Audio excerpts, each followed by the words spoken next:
Brian Moshiri, NTV, Nairobi. Now, 2 more bodies have been recovered from Shakahola in Kilifi County. These are the latest victims of the suspected religious cult spearheaded by controversial preacher Paul Mackenzie. So far, 10 of his followers have died, with reports of more congregants still stuck in the forest where they have been participating in the fast. NTV's Kevin Mutai visited a section of the Chakama forest where members of the group exist and filed the following report. We set off for Shakahola in Kilifi County, 230 kilometers from Mombasa, to unravel the mystery behind the alleged religious cult that has so far claimed several lives.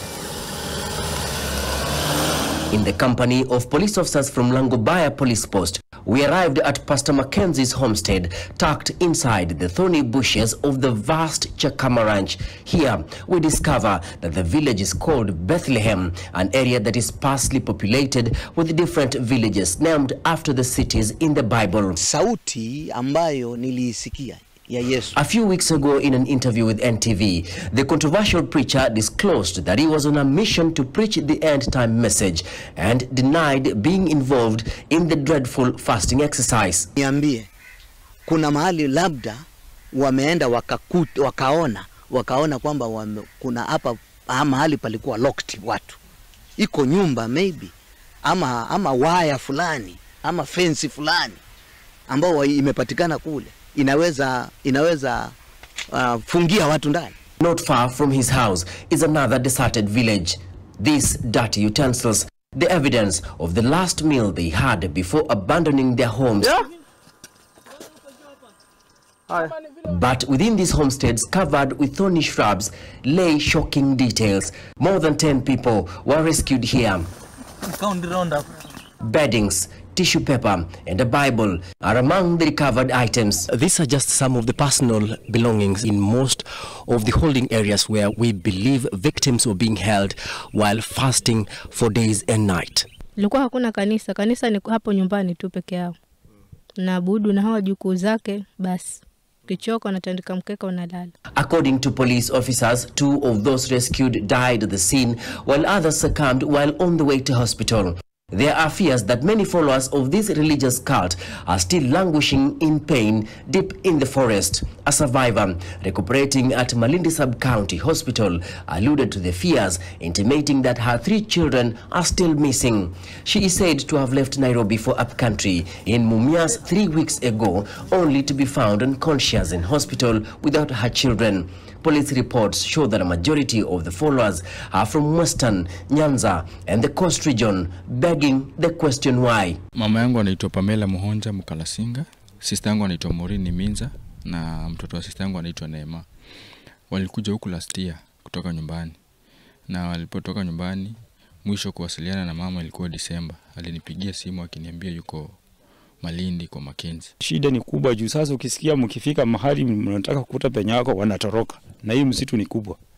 Sasa tunashindwa hata unaweza wapata ama walikula nini. Juu kama unaweza sikia watu wanatembea na utoroke watu.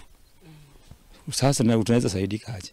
And many families have started flocking the area searching for their loved ones. Familia nyingi sasa zina vilio, wapendwa wao wamekufa, wengine nasikia wanazikwa, wengine wanafungwa kwa miti paka wakufe.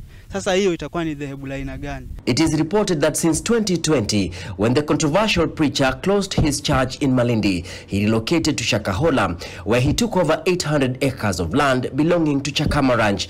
It is alleged that most of his staunch followers bought pieces of land here and were located different sections.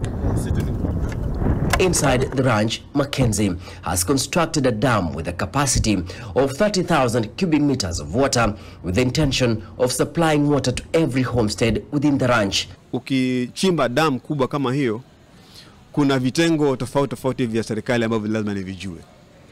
Kuna NEMA lazima ifike pale, ifanye assessment, uone kweli hapa huu mradi hautaleta shida. Kwa hivyo, je, yeye alikamilisha vitengo hivyo vyote vya kuona kwamba ana uwezo wa kutengeneza damu yeye mwenyewe kama mtu? There are no schools, hospitals, nor even churches within the area. Yeye alienda nje ya Malindi. Tusijue kwamba alienda polepole akaenda zake akaenda Chakama. Kwa hivyo kule ni kama hideout. lakini mambo hayo yote ambayo yamejiri sasa yamejitokeza kwamba kumbe alikuwa amehamia kule na kuendeleza ile mipango yake ambayo ni dini ambayo ni katili. 2 more bodies were also recovered Tuesday morning, according to local administration officers, leading to a total of 10 people who have so far died from the deadly religious doctrine. Homicide detectives and officers from the government chemists are yet to visit the area for exhumation of the bodies buried in shallow graves. Police are also on the lookout for more suspects believed to be within the apex of the leadership structure of the doctrine and are still brainwashing followers of the Good News International Church and luring them into fasting till death. Mackenzie and 6 of his supporters were arraigned on Monday and will be detained for 2 weeks. Suspects 1 to 7 to remain in police custody for 14 days pending the completion of the investigations. 30 days is too much. So you take 14, complete your investigation.